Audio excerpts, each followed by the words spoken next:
আমরা যে বিষয়টা নিয়ে আলোচনা করব সেটা হচ্ছে ফাংশন। ফাংশন পাইথনের কোড লেখার ক্ষেত্রে অত্যন্ত গুরুত্বপূর্ণ একটা কনসেপ্ট। ওকে? ফাংশন বলতে আমরা কি বুঝি? ফাংশন হচ্ছে একটা রিউজেবল ব্লক অফ কোড এক কথায়। বা এমন একটা ব্লক অফ কোড যেটাকে আমরা বারবার ব্যবহার করতে পারি। ওকে? অনেক ক্ষেত্রেই দেখা যায় যখন আমরা অনেক একটা খুব কমপ্লিকেটেড টাস্ক ডিফাইন করি কোনো ডেটার জন্য, সেই ক্ষেত্রে সেই টাস্কটাকে আমরা অনেক ছোট, ছোট অংশে ভাগ করতে পারি ফাংশনের মাধ্যমে। যেখানে একটা নির্দিষ্ট ইনপুট থাকে, নির্দিষ্ট আউটপুট থাকে। উদাহরণস্বরূপ বলা যেতে পারে, ধরা যাক একটা ওয়াশিং মেশিন। ওকে? ওয়াশিং মেশিনের ক্ষেত্রে কি হচ্ছে? আমরা ইনপুট হিসাবে কি দিচ্ছি? কিছু ময়লা জামাকাপড়, সাবান এবং জল। ওয়াশিং মেশিন এই ৩ টে ইনপুটকে নিচ্ছে, নিজের ভেতরে কিছু প্রসেস করছে, যেটাকে আমরা বলি কাপড় কাচা। এবং আউটপুট হিসাবে আমাদেরকে কিন্তু পরিষ্কার কাপড় দিচ্ছে। ওকে? এই প্রসেসটা আমরা বারবার রিপিট করতে পারি। আমরা হয়তো সকালবেলায় একবার জামাকাপড় দিলাম, সাবান দিলাম, জল দিলাম, পরিষ্কার কাপড় পেলাম। আবার রাত্রিবেলা একবার আ অন্য জামাকাপড় দিলাম, জল দিলাম, সাবান দিলাম এবং আমরা আবার পরিষ্কার জামাকাপড় পেলাম। রাইট? সো এই মেশিনারিটাই হচ্ছে পাইথনের ক্ষেত্রে একটা ফাংশনের মতো, যেখানে আমরা রিপিটেডলি ইনপুট দিতে পারি এবং আউটপুট পেতে পারি। এর ফলে যেটা হয়, আমাদের কোডের রিডেবিলিটি বাড়ে, আমাদের কোড পড়তে সুবিধা হয়, কোডের এফিশিয়েন্সি বাড়ে এবং রিউজেবল হয় কোডটা। ওকে? ফাংশনের মূলত ২ টো কি কম্পোনেন্ট আছে যেটা আমাদের বোঝা এবং মনে রাখা প্রয়োজন। সেটা হচ্ছে প্যারামিটার এবং আর্গুমেন্ট। প্যারামিটার বলতে আমরা কি বুঝি? না, প্যারামিটার এমন একটা ভ্যারিয়েবল যেটা ফাংশন ডিফাইন করার সময় কাজে লাগে। ওকে? এবং এটা একটা প্লেস হোল্ডার হিসাবে কাজ করে যখন আমরা অ্যাকচুয়ালি কোনো এক্সিকিউশন এর জন্য সেই ফাংশনটাকে কল করছি। আর আর্গুমেন্ট কি? না, যখন আমরা ফাংশনটাকে কল করছি এক্সিকিউশন এর জন্য, তখন যে অ্যাকচুয়াল ভ্যালু গুলো প্রোভাইড করছে ইনপুট হিসাবে, সেইগুলোকে বলা হয় আর্গুমেন্ট। উদাহরণস্বরূপ, এখানে আমরা একটা ফাংশন ডিফাইন করেছি, সিউডো ফাংশন লেটস সে, উদাহরণস্বরূপ। যেখানে আমি বলছি যে ডেফ মাই ফাংশন, ডেফ হচ্ছে নোটেশন। যখন আমরা পাইথনে কোনো ফাংশন ডিফাইন করি আমরা ডেফ লিখে শুরু করি। ডেফ, তারপরে ফাংশনের নাম, তারপরে ফাংশনের নাম, তারপরে আমরা প্যারামিটার গুলো দিই। তো এক্ষেত্রে এবিসি হচ্ছে আমার প্যারামিটারস। এবিসি ইনপুট হিসাবে কাজ করবে এবং বেসড অন এবিসি কিছু একটা আ টাস্ক ফাংশনটার ভেতরে হবে এবং আমরা কিছু আউটপুট পাবো। ওকে? যখন আমরা এই ফাংশনটাকে কল করছি তখন দেখা যাচ্ছে এবিসির জায়গায় আমি লিখছি ১, ২, ৩ বা অন্য কিছু। এই ক্ষেত্রে এই ১, ২, ৩ কে আমরা বলছি আর্গুমেন্ট। তার কারণ ১, ২, ৩ অ্যাকচুয়াল ভ্যালু যখন আমরা সেই ফাংশনটাকে কল করছি। আর এবিসি একটা প্লেস হোল্ডার হিসাবে কাজ করছে যখন আমরা ফাংশনটাকে ডিফাইন করছি। ওকে? এখন দেখা যাক একটা ফাংশন কি করে কাজ করে বা পাইথনে আমরা কি করে ফাংশন লিখতে পারি। ফাংশন ডিফাইন করার আগে একটা ছোট্ট রিভিজিট করা যাক আমাদের কন্ট্রোল ফ্লোর ক্ষেত্রে। ধরছি আমি একটা নাম্বার দিলাম ১০। আমার কাজ হচ্ছে এই নাম্বারটা ইভেন না অড সেটা দেখার। আমি কি করলাম? না, আমি ১ম এ ১০ কে ২ দিয়ে ভাগ করলাম। আমি দেখলাম যদি ভাগশেষ ০ হয় তাহলে ১০ হচ্ছে ইভেন বা সেই নাম্বারটা হচ্ছে ইভেন, এবং যদি ভাগশেষ ০ না হয় তাহলে সেই নাম্বারটা হচ্ছে odd. Clear? Okay? Very simple. এখন আমি এই যে প্রসেসটা, যে আমি একটা নাম্বার নিচ্ছি, নাম্বারকে ২ দিয়ে ভাগ করছি, সেই ভাগশেষের বেসিসে আমি একটা সিদ্ধান্তে পৌঁছচ্ছি। এই প্রসেসটার জন্য আমি একটা ফাংশন ডিফাইন করব। তার মানে কি না, আমি একটা সর্ট অফ মেশিনারি ডিফাইন করছি বা একটা, যে ক্ষেত্রে সেই মেশিনারিটা একটা নাম্বার নেবে এবং আমাকে ডিরেক্টলি সেই নাম্বারটা ইভেন না অড সেটা বলে দেবে। সেটা আমরা কিরকম ভাবে করতে পারি? আমরা আবার লিখলাম যে define def, right? Even or odd এটা আমার ফাংশনের নাম এবং প্যারামিটার হিসাবে আমি দিলাম নাম্বার, যেটা একটা প্লেস হোল্ডার হিসাবে কাজ করবে। তারপরে আমি দেখছি আমি নাম্বার যেটা প্যারামিটারটা দিচ্ছি সেই প্যারামিটারটাকে আমি ২ দিয়ে ভাগ করছি। যদি ভাগশেষ ০ থাকে আমি বলছি ইভেন, যদি ভাগশেষ ০ না হয় তাহলে আমি বলছি অড। ওকে? এরপরে আমি ফাংশনটাকে কল করলাম। আর্গুমেন্ট হিসাবে আমি হয়তো একটা সংখ্যা দিলাম 39। এবার আমি যদি রান করাই তাহলে আমি কি দেখছি? The number 39 is odd. তার মানে এই ফাংশনের ক্ষেত্রেও 39 কে আর্গুমেন্ট হিসাবে নিল। নাম্বার প্লেস হোল্ডার ছিল। তার মানে নাম্বারের জায়গায় এখন 39 যখন আমার প্রসেসটা কাজ করছে, এক্সিকিউটেড হচ্ছে। 39 কে 2 দিয়ে ভাগ করছে। ভাগশেষ যদি 0 হয় তাহলে ইভেন দেবে, ভাগশেষ 0 না হলে অড দেবে। এখানে ভাগশেষ 0 নয়, তাই অড। ওকে? ক্লিয়ার? এখন এই ক্ষেত্রে দেখা যাচ্ছে যে এই যে পার্টিকুলার ফাংশনটা আমরা ডিফাইন করেছিলাম, এইখানে কিন্তু আমরা কোনো নির্দিষ্ট রেজাল্ট বা আউটপুট রিটার্ন করিনি। এক্ষেত্রে আমরা খালি একটা ডিসিশন প্রিন্ট করিয়েছিলাম যে আচ্ছা এটা এটা হলে এটা হবে, এটা না হলে অন্য কিছু হবে। এরকম একটা ডিসিশন প্রিন্ট করিয়েছি। আমরা যদি কোনো নির্দিষ্ট আউটপুট রিটার্ন করতে চাইতাম তাহলে কি করতাম? সেই ক্ষেত্রে আমরা বলতাম যে রিটার্ন সামথিং, সাম আউটপুট। এক্ষেত্রে আমরা কি করছি না, আমরা অলমোস্ট প্রসেসটা সেমই। আমরা দেখছি যে আ নাম্বারটাকে ২ দিয়ে ভাগ করলে ভাগশেষ কি হয়? যদি ভাগশেষ ০ হয় তাহলে আমরা সেই নাম্বারের স্কোয়ার রিটার্ন করছি।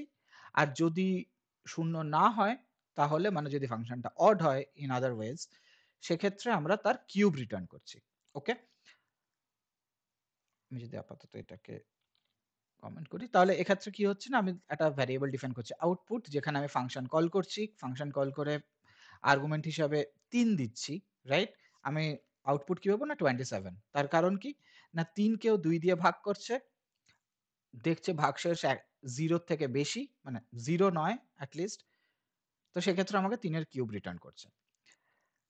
আমরা এরকমও করতে পারি, আমরা এই ফাংশনের যে এক্সিকিউশনটা সেটা অন্য একটা ফাংশনের ইনপুট হিসাবে ইউজ করছি। ফর এক্সাম্পল, আমরা ইভেন অর অড ফাংশনটাকে যখন কল করছি, আমরা ইভেন অর অড এর আর্গুমেন্ট হিসাবে এই ক্যালক ফাংশনের একটা রিটার্ন ইউজ করছি। তাহলে আমি বলছি যে even or odd of Calc of 5।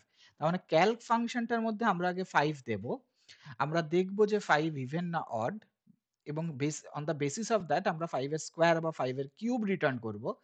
সেইখানে যে আউটপুটটা আসবে সেই আউটপুটটা আমার ইভেন অর অড ফাংশনটার ইনপুট হিসাবে কাজ করবে বা আর্গুমেন্ট হিসাবে কাজ করবে। ওকে? তাহলে আমরা রেজাল্ট কি দেখবো? না নাম্বার 25 ইজ 125 ইজ অড। তার কারণ কি? না ক্যালক ফাংশন আর্গুমেন্ট হিসাবে 5 নিয়েছিল বা ইনপুট হিসাবে 5 নিয়েছিল। 5 কে 2 দিয়ে ভাগ করেছিল। দেখেছিল যে ভাগশেষ 0 নয়। আমাকে 5 এর কিউব রিটার্ন করেছে। That is 125। 125 even or odd ফাংশনের ইনপুট হিসাবে কাজ করেছে। সেটা অড। তাই আমাকে বলেছে যে the number 125 is odd. Okay? Clear? এইবারে সো ফার আমরা যে দুটো ফাংশন ডিফাইন করলাম, সেই দুটো ফাংশনের ক্ষেত্রে কিন্তু যে আর্গুমেন্টটা বা যে ইনপুটটা, ওকে? সেগুলো একটা নির্দিষ্ট সংখ্যা। ইন দ্য সেন্স এদের যে ইনপুট, সেই ইনপুটগুলো ইটারেবল নয়। ওকে? এখন আমরা যদি এই ফাংশনটার মধ্যেই আর্গুমেন্ট হিসাবে কোনো ইটারেবল পাস করি, ফর এক্সাম্পল আমি কোনো লিস্ট পাস করছি বা কোনো টাপল পাস করছি, সেই ক্ষেত্রে কি হতে পারে আমরা দেখব। তাহলে আমরা একটা লিস্ট ডিফাইন করলাম, যে লিস্ট নামস, যেটার এলিমেন্টস গুলো হচ্ছে 1 2 4 56 3। এইবারে আমি এই ক্যালক ফাংশনের মধ্যে এই লিস্টটাকে একটা আর্গুমেন্ট হিসেবে পাস করছি। তাহলে তার রেজাল্টটা কি হবে আমরা দেখি। রেজাল্টটা আমরা প্রথমত এরর পাচ্ছি, কেননা unsupported operand type list and int. মানে এই যে ফাংশনটা, সেই ফাংশনটা একটা ইন্টিজার নিচ্ছিল। Okay? That is non iterable. এইবারে আমি যখন লিস্ট ইনপুট হিসাবে দিচ্ছি, তখন সে বলছে যে এই ধরনের ইনপুট আমি সাপোর্ট করি না, আমি নিতে পারবো না। ওকে? ক্লিয়ার? যেমন আমরা ওয়াশিং মেশিনের কথা বলছিলাম। ওয়াশিং মেশিনের ক্ষেত্রে হয়তো ওয়াশিং মেশিন লিকুইড সাবান সাপোর্ট করে। জাস্ট ধরে নিন। ওকে? এখন লিকুইড সাবানের জায়গায় আমি যদি একটা সাবানের বার দিয়ে দিই, তাহলে কিন্তু সেটা কাজ করবে না। ও বলবে যে এই ধরনের ইনপুট আমি সাপোর্ট করি না। It's more like that. Okay? এখন এই ধরনের কাজকে সাপোর্ট করানোর জন্য আমরা কি করতে পারি? মানে তার মানে কি এটা যে আমরা লিস্ট নেব না, লিস্ট ইউজ করতে পারবো না ফাংশনে? কখনোই না। দেয়ার আর 2 ওয়েজ। ওকে? প্রথম কি করা যেতে পারে না, আমরা আগে আলোচনা করেছিলাম লিস্ট কম্প্রিহেনশন। ওকে, আমি বললাম যে calculate for i in list numbers. তার মানে লিস্ট নাম্বারের যে এলিমেন্টগুলো সেগুলো ইন্ডিভিজুয়ালি এই ক্যালক ফাংশনের মধ্যে যাবে এবং সেক্ষেত্রে আমি রেজাল্ট পাবো। সিমিলারলি আমি ম্যাপ ফাংশন ইউজ করতে পারি, যে আমি বললাম যে calc and map, calc and list numbers, সেটার একটা লিস্ট হিসেবে কনভার্ট করছি এবং আমি তখন একটা রেজাল্ট পাচ্ছি। এক্ষেত্রেও প্রত্যেকটা এলিমেন্ট ইন্ডিভিজুয়ালি এই ফাংশনটার আর্গুমেন্ট হিসেবে পাস হচ্ছে। ক্লিয়ার? আরেকটা উপায় আছে, সেটা হচ্ছে নামপাই। আমরা পাইথনের কিছু লাইব্রেরি নিয়ে আমাদের পরবর্তী ভিডিওতে আলোচনা করব। সেক্ষেত্রে আমরা আরো ইন ডেপথ এই লাইব্রেরি, তাদের ফাংশনালিটিস ইত্যাদি ইত্যাদি বিষয় নিয়েও আ আলোচনা করব। বাট আপাতত বোঝানোর সুবিধার জন্য এই বিষয়টাকে আমরা বলে থাকি ভেক্টরাইজেশন। ভেক্টরাইজেশন এর মাধ্যমে আমরা কি করছি না, প্রথমত এই যে লিস্টটা রয়েছে সেটাকে এই নামপাই বলে লাইব্রেরিটার মাধ্যমে একটা অ্যারেতে কনভার্ট করছি। ওকে? এরপরে সেই অ্যারেটাকে আমি নামপাই এর ভেক্টরাইজ যে অপারেশন রয়েছে সেই ভেক্টরাইজ মেথডের আমরা ইন্ডিভিজুয়াল ভ্যালু গুলো পেতে পারি এবং পরবর্তীকালে আমরা সেটাকে আবার লিস্টেও কনভার্ট করে নিতে পারি। ওকে? এই এইটা গেল হচ্ছে আমাদের প্রথম এভিনিউ। প্রথম এভিনিউ বলতে এই ক্ষেত্রে আমরা একটা উপায় খুঁজে বার করলাম, যে ক্ষেত্রে আমাদের ফাংশনটা লিস্টের ইন্ডিভিজুয়াল এলিমেন্ট গুলোকে নিয়ে প্রসেস করতে পারে। ওকে? আরেকটা উপায় যেটা হতে পারে সেটা হচ্ছে আমরা একটা ফাংশন ডিফাইন করব, যে ফাংশনটা একটা লিস্টকেই ইনপুট হিসাবে নিতে পারে। ক্লিয়ার? সেটা কিরকম ভাবে করা যেতে পারে? না, ভেরি সিম্পল। আমরা আগে একটা নন ইটারেবল প্যারামিটার দিয়ে ফাংশনটা ডিফাইন করেছিলাম। এক্ষেত্রে আমরা ইটারেবল প্যারামিটার দিয়ে ফাংশনটা ডিফাইন করব। ওকে? যেরকম আমি বললাম যে ক্যালক লিস্ট মাই লিস্ট, সেখানে একটা ব্ল্যাঙ্ক লিস্ট আগে থেকে ডিফাইন করে রাখলাম, রাইট? এরপর আমি বললাম যে if for i in my list, if I ampersand 2 equals to 0, output dot append even, else output dot append odd. এইবারে যদি আমি সেটা লিখি এখানে, তাহলে আমি দেখছি odd, even, even, odd, মানে প্রত্যেকটা নাম্বারসকে আমার লিস্টটাকে ও ইনপুট হিসাবে নিচ্ছে, প্রত্যেকটা নাম্বারকে অ্যানালাইজ করছে। যদি ইভেন হয় তাহলে ইভেন অ্যাড করছে ব্ল্যাঙ্ক লিস্টে, আর যদি অড হয় তাহলে অড অ্যাড করছে ব্ল্যাঙ্ক লিস্টে। ক্লিয়ার? কোনো কোনো ফাংশনের ক্ষেত্রে বা কোনো ইনপুটের ক্ষেত্রে সেই ইনপুটটা ইটারেবল কিনা সেটাও আমরা আগে থেকে অ্যানালাইজ করতে পারি বা জাজ করতে পারি। সেটা আমরা কি করব না, আমরা ইটার মেথডের মাধ্যমে এই কাজটা করতে পারি। ওকে? এটা ফাংশন পাইথনের একটা ইনবিল্ট মেথড। ইটার আমাকে কি বলতে পারে না, সেই আইটেমটা ইটারেবল কিনা, রাইট? এবং ফর সেফ কোডিং, যেটা আমরা আগেও আলোচনা করেছি, ট্রাই অ্যান্ড অ্যাকসেপ্ট মেথড, যার মাধ্যমে আমরা মানে কোনো এরর এক্সিকিউশন বন্ধ হবে না। আমরা কোনো এরর এনকাউন্টার করব না। রাইট? আমরা একটা ইনপুট দিলাম, আমরা দেখতে চাই যে সেই ইনপুটটা ইটারেবল কিনা। যদি ইটারেবল হয় তাহলে তার আইটেমগুলো আমরা প্রিন্ট করছি, আর যদি ইটারেবল না হয় তাহলে জাস্ট সিম্পলি আমাদের বলা হবে যে ওকে, আইটেমটা ইটারেবল নয়। এটা কিরকম ভাবে হতে পারে? না, আমি বললাম যে ইটারেটর ট্রাই, কারণ সবার আগে আমি দেখতে চাই এটা ইটারেবল কিনা। Iterator equals to iter of data, that means the parameter or the input that the function is taking, এবং তারপরে আমি প্রত্যেকটা আইটেমকে প্রিন্ট করাচ্ছি। যদি ইটারেবল না হয় তাহলে আমাকে বলছে type error and not an iterable. Simple. এইবারে আমি যদি এটাকে রান করাই, আমার হাতে দুটো উদাহরণ রয়েছে। প্রথম ক্ষেত্রে আমরা একটা লিস্ট দিচ্ছি ইনপুট হিসাবে, দ্বিতীয় ক্ষেত্রে আমরা একটা ইন্টিজার দিচ্ছি। প্রথম উদাহরণটায় আমরা একটা ইটারেবল ইনপুট দিচ্ছি, দ্বিতীয় উদাহরণটায় আমরা একটা নন ইটারেবল ইনপুট দিচ্ছি। ঠিক আছে? আমরা প্রথমে দেখব যদি আমরা ইটারেবল ইনপুটটা দিই তাহলে কি রেজাল্ট আসবে। আমি দেখছি যে এটা যেহেতু ইটারেবল, তার মানে আমার প্রথমে ট্রাই করছে, দেখছি ইটারেবল। যদি ইটারেবল হয় তখন আমি প্রত্যেকটা আইটেমকে প্রিন্ট করছি। That is 1, 2 and 3, right? এরপর আমি যদি নন ইটারেবলটা দিই তাহলে আমি কি পাবো? Not an iterable. ওকে? আমি কোনো রকম কোনো আনসার পাচ্ছি না। মানে আনসার পাচ্ছি না ইন দ্য সেন্স ইটারেবল নয়, তো আমি কোনো এলিমেন্ট রিট্রিভ করতে পারছি না। আমাকে ডিরেক্ট বলা হচ্ছে যে নট অ্যান ইটারেবল। ওকে? মজার বিষয় হচ্ছে আমি যদি এটাকে একটা স্ট্রিং এ কনভার্ট করতাম তাহলে আমি কি পেতাম? String iterable, right? তখন আমাকে দিতে হচ্ছে যে 1, 2, 3 প্রথমটার জন্য, বোঝার সুবিধার জন্য আমি এটাকে কমেন্ট আউট করতে পারি। 1, 0, 0। যেহেতু এটা স্ট্রিং হয়ে গেছে তার জন্য ইটারেবল হয়ে গেছে। এখন আমাকে প্রত্যেকটা এলিমেন্ট আলাদা, আলাদা করে আমি রিট্রিভ করতে পারি। ক্লিয়ার? ওকে? এবং এক্ষেত্রে পারি না। অলরাইট? এইবারে আমরা আর্গুমেন্ট নিয়ে আরেকটু ডেপথে আলোচনা করব। ওকে? পাইথনের ক্ষেত্রে আমরা কয়েক ধরনের আর্গুমেন্টের সাথে পরিচিত হওয়ার সুযোগ পেতে পারি। প্রথম বিষয়টা যেটা বলা হয় সেটা হচ্ছে default argument. In the sense যেরকম আমরা প্রথমে আলোচনা করেছিলাম যে আমরা এক বা একাধিক প্যারামিটার দিয়ে একটা ফাংশন ডিফাইন করতে পারি। সেই ক্ষেত্রে কিছু প্যারামিটারের আমরা প্রিডিফাইন্ড কিছু ভ্যালু স্পেসিফাই করে দিতে পারি। ওকে? ফর এক্সাম্পল এখানে আমি বলছি গেট পারসন, রাইট? নেম আমার একটা প্যারামিটার এবং যখন অকুপেশন আমি আরেকটা প্যারামিটার ডিফাইন করছি সেইখানে আমি অকুপেশনের কিছু স্পেসিফাইড ভ্যালুও আগে থেকে ডিফাইন করতে পারি। ওকে? তার মানে এটা নয় যে আমি যখন ফাংশনটাকে কল করব আমি অকুপেশনের এগেইনস্টে বা অকুপেশন প্যারামিটারটার জন্য কোনো নতুন আর্গুমেন্ট দিতে পারবো না। আমি ডেফিনেটলি দিতে পারবো। অ্যাডভান্টেজ কি? না আমি যখন ফাংশনটা কল করছি, আমার যদি অলরেডি কোনো ডিফল্ট আর্গুমেন্ট মানে কোনো স্পেসিফাইড প্যারামিটার থেকে থাকে, তাহলে আমার সেই আর্গুমেন্টটার কথা মেনশন না করলেও চলবে। সেটা বাই ডিফল্ট টেকেন হবে। ওকে?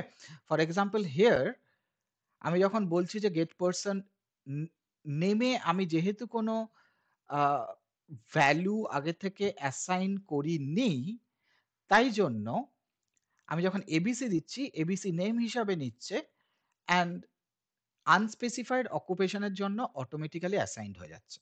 তখন আউটপুটটা কি হবে? না, the occupation of ABC is unspecified. কারণ আমি অলরেডি বলে দিয়েছি। আমি যদি এখানে ABC and let's say service দিতাম, তাহলে বলা হতো যে the occupation of ABC is service. Okay? Clear? Positional argument জিনিসটা কি? না আমরা যখন একটা ফাংশন ডিফাইন করছি, তখন যে আর্গুমেন্ট আমরা পাস করছি তখন প্যারামিটারের পজিশন অনুযায়ী আর্গুমেন্টগুলো প্লেসড হচ্ছে। ওকে? যেরকম এই ক্ষেত্রে এই ফাংশনটা ডিফাইন করার ক্ষেত্রে প্রথমে আমরা এজ প্রথমে আমরা নেম প্যারামিটারটা দিয়েছিলাম, পরে আমরা এজ প্যারামিটারটা দিয়েছিলাম, রাইট? এরপর আমরা যখন ফাংশন কল করছি এবং আমি যদি লিখি এবিসি, 25 তাহলে এবিসি নেমকে রিপ্রেজেন্ট করবে আর 25 এজকে রিপ্রেজেন্ট করবে, যার জন্য আমার আউটপুটটা আসছে এবিসি ইজ 25 ইয়ার্স ওল্ড। এখন আমি যদি এই 25 কে আগে দিতাম আর এবিসি কে পরে দিতাম, তাহলে বলা হতো যে 25 is ABC year old. Okay? Clear? তার কারণ এই আর্গুমেন্টগুলো প্যারামিটারের পজিশন অনুযায়ী অ্যাসাইন্ড হচ্ছে। ক্লিয়ার? এরপরে যেটা আসে সেটা হচ্ছে যে কিওয়ার্ড আর্গুমেন্ট। কিওয়ার্ড আর্গুমেন্টের মজাটা কোথায়? না, আমি যদি কিওয়ার্ড হিসাবে বলে দিই যেখানে আমি প্যারামিটারের নামটা স্পেসিফাই করে দিচ্ছি, সেই ক্ষেত্রে আমাদের পজিশনাল যে রেস্ট্রিকশনটা থাকে সেইটা ডিসঅ্যাপিয়ার করে দেয়। সেটা আর থাকে না। ওকে? কিরকম বিষয়টা? না আমি যখন ফাংশন ডিফাইন করছি আমি আগে নেম প্যারামিটার লিখেছিলাম, পরে এজ প্যারামিটার লিখেছিলাম। আমি যখন ফাংশন কল করছি তখন আমি যদি age equals to 30 and name equals to ABC লিখে দিই, সেক্ষেত্রে regardless of the position name প্যারামিটারের জন্য এবিসি অ্যাসাইন্ড হবে আর এজ প্যারামিটারের জন্য 30 অ্যাসাইন্ড হবে। ওকে? আমি যদি তাদের পজিশন রিভার্সও করে দিই বা অন্য কিছুও করি, তাতে অ্যাকচুয়ালি ফাংশনের যে প্যারামিটার অ্যাসাইনমেন্ট সেই ক্ষেত্রে কোনো রকম কোনো পার্থক্য দেখা যাবে না, আনলাইক পজিশনাল আর্গুমেন্ট। ক্লিয়ার? এরপরে যে বিষয় দুটো সেগুলো অত্যন্ত গুরুত্বপূর্ণ। একটা হচ্ছে যে আরবিট্রারি পজিশনাল আর্গুমেন্টস যেটাকে আমরা আর্গস বলি, আর আরবিট্রারি কিওয়ার্ড আর্গুমেন্টস যেটাকে আমরা কোয়ার্কস বলি। ঠিক আছে? আর্গস কি জিনিস? না এতক্ষণ আমরা যে ফাংশনগুলো ডিফাইন করেছি সেইখানে প্যারামিটার খুব এক্সপ্লিসিটলি মেনশন ছিল। ঠিক আছে? ফর এক্সাম্পল আমি যদি একটা ছোট্ট জিনিস দেখাই, um, let's get back to this. Okay, yes, even or odd number. ঠিক আছে? তার মানে আমি একটা সিঙ্গেল ইনপুট দিচ্ছি। তো আমি যখন লিখেছিলাম ইভেন অর অড 39 আমি একটা কিছু পেয়েছিলাম, রাইট? এরপরে হয়তো আমি দিলাম 39, 40, যখন 39,40 দিলাম তখন আমাকে বলছে even or odd takes one positional argument but two was given. Okay, তার মানে এই ক্ষেত্রে নাম্বার অফ আর্গুমেন্টস আরবিট্রারি নয়। আমাকে প্রচন্ড রেস্ট্রিক্টেড থাকতে হবে যে আমি যতগুলো প্যারামিটার ডিফাইন করেছি আমাকে ঠিক ততগুলোই আর্গুমেন্ট পাস করতে হবে। আমি কমও করতে পারবো না, আমি বেশিও করতে পারবো না। ঠিক আছে? কিন্তু এমন অনেক কেস হতে পারে যেখানে আমি হয়তো জানি না বা আমি কোনো রেস্ট্রিকশনস রাখতে চাই না যে আমার কতগুলো আর্গুমেন্টস আসবে। রাইট? সেই ক্ষেত্রে আমি প্যারামিটারের জায়গায় asterisk args লিখব। It is important to note যে args কথাটা লেখা ম্যান্ডেটরি নয়। আমি অন্য কিছুও লিখতে পারি। ঠিক আছে? আমি নামস বা এনিথিং প্যারামিটারস যাই বলা যাক না কেন যেকোনো ওয়ার্ড স্ট্রিং কিছু একটা লিখতে পারি। যেটা ইম্পোর্টেন্ট সেটা হচ্ছে স্টার বা এই অ্যাস্টেরিকটা। ওকে? এই অ্যাস্টেরিকটাতে টাকে এই ক্ষেত্রে বলা হয় আনপ্যাকিং অপারেটর। ওকে? এবং args এর ক্ষেত্রে যে আর্গুমেন্টস গুলো পাস হচ্ছে সেই আর্গুমেন্টস গুলো অ্যাকচুয়ালি একটা টাপল হিসাবে প্যাক হয়। ওকে? ক্লিয়ার? আর কিরকম বিষয়টা? না আমরা যদি args এর কিছু এক্সাম্পল দেখি, না হয়তো আমি লিখলাম যে def sums args, ঠিক আছে? and then return sum of args. প্রথমে আমি দিলাম হয়তো যে 1, 2, 3, 3 এটা আমার ফাংশন, রাইট? আমি লিখলাম 9, ঠিক আছে? এখন আমি যদি লিখতাম 1, 2, 3 তাহলে আমি পেতাম 6। তার মানে বোঝা যাচ্ছে যে একটা varying number of arguments can be passed. Okay? এবং দ্বিতীয় বিষয় হচ্ছে যে এই আর্গুমেন্টস গুলো কিন্তু একটা টাপল হিসাবে প্যাক হয় ফাংশনের ক্ষেত্রে। কিরকম বিষয়টা? না আমি যদি লিখতাম print type of args, right? and then class tuple. Okay? বা আমি যদি লিখতাম মানে আরো এক্সপ্লিসিটলি বোঝানোর জন্য প্রিন্ট args, তাহলে আমি কি পাচ্ছি? না আমরা কিন্তু একটা টাপল পাচ্ছি। ঠিক আছে? একটা টাপল হিসাবে আর্গুমেন্ট গুলো আমরা পাস করছি বা ফাংশনের ক্ষেত্রে ইউজ হচ্ছে and then return sum of args. Clear? এরপরে যে কনসেপ্টটা আসে সেটা হচ্ছে কিওয়ার্ড আর্গুমেন্টস। ওকে? প্রথমটা ছিল হচ্ছে পজিশনাল আর্গুমেন্ট args, দ্বিতীয় হচ্ছে কিওয়ার্ড আর্গুমেন্টস বা কোয়ার্গস। ওকে? কোয়ার্গস এর ক্ষেত্রে কিন্তু আমাদেরকে কিওয়ার্ড বা প্রত্যেকটা আর্গুমেন্টকে প্রপারলি ডিফাইন করে দিতে হয় এবং কোয়ার্গস এর ক্ষেত্রে আনলাইক args আর্গুমেন্ট গুলো একটা ডিকশনারি হিসাবে পাস হয়। ওকে? ক্লিয়ার? যেরকম এই ক্ষেত্রে আমি হয়তো লিখলাম যে ফর এক্সাম্পল আমি আ একটা ফাংশন ডিফাইন করলাম যেখানে আমি কিছু লোকের এজ দেব এবং তার এভারেজ এজ পাবো। ওকে? এখন ১ম ক্ষেত্রে আমি ২ টো দিতে পারি, পরের ক্ষেত্রে ৫ টা দিতে পারি, ডাজন্ট ম্যাটার। আমি যদি এক্ষেত্রে লিখতাম যে print let's say um type of kwargs, okay? এখন আমি যদি রান করাতাম তাহলে আমি কি দেখতে পাবো? না, ক্লাস ডিক্ট একটা ডিকশনারি হিসাবে স্টোর হচ্ছে। আমার আর্গুমেন্ট গুলো কিরকম দেখতে? না এবিসি একটা লোক 25, YTF আরেকটা লোক 45 তার এজ অ্যান্ড CVF 30 তার এভারেজ এজ আমি রিটার্ন করছি। ঠিক আছে? আমি যদি এখানে আরেকজনকেও যোগ করতাম let's say FGC and FGC let's say 34, ওকে? তাহলে দেখা যাচ্ছে যে আরেকটা আর্গুমেন্ট এড হয়ে গেছে। একটা ইনপুট এড হয়ে গেছে। ওকে? তাহলে আজকে আমরা কি জানলাম যে ফাংশন কি? একটা ফাংশন কি করে ডিফাইন করতে হয়? ফাংশনে আমরা একটা ইটারেবল ইনপুট কি করে দিতে পারি? একটা নন ইটারেবল ইনপুট কি করে দিতে পারি? এমন একটা ফাংশন যেটা নন ইটারেবল ইনপুট নেয় কিন্তু সেক্ষেত্রেও আমরা একটা ইটারেবল ইনপুটকে কি করে প্রসেস করাতে পারি? বা একটা ইটারেবলকে কি করে একটা নন ইটারেবল আ ইনপুট টেকিং ফাংশনের মাধ্যমে কি করে প্রসেস করাতে পারি? আমরা আ আর্গুমেন্টস সম্পর্কে জানলাম যে কোনটা ডিফল্ট আর্গুমেন্ট, কোনটা পজিশনাল আর্গুমেন্ট, কোনটা আরবিট্রারি পজিশনাল আর্গুমেন্ট অ্যান্ড কোনটা কিওয়ার্ড বেসিসে আরবিট্রারি বা আরবিট্রারি কিওয়ার্ড আর্গুমেন্ট। ওকে? আজকের ভিডিও এতটা পর্যন্তই। এটার পুরো কোড আমরা GitHub এ আপলোড করে দেবো। লিংক আমাদের ডেসক্রিপশন এ দেওয়া থাকবে। আপনারা যদি আমাদের ভিডিও পছন্দ করেন তাহলে দয়া করে লাইক, শেয়ার অ্যান্ড সাবস্ক্রাইব করবেন। কোনো রকম কোনো প্রশ্ন থাকলে অবশ্যই কমেন্টে জানান। আমরা আপনাদের ডাউট যতদূর সম্ভব ক্লিয়ার করার চেষ্টা করব। ওকে? ধন্যবাদ। ভালো থাকবেন।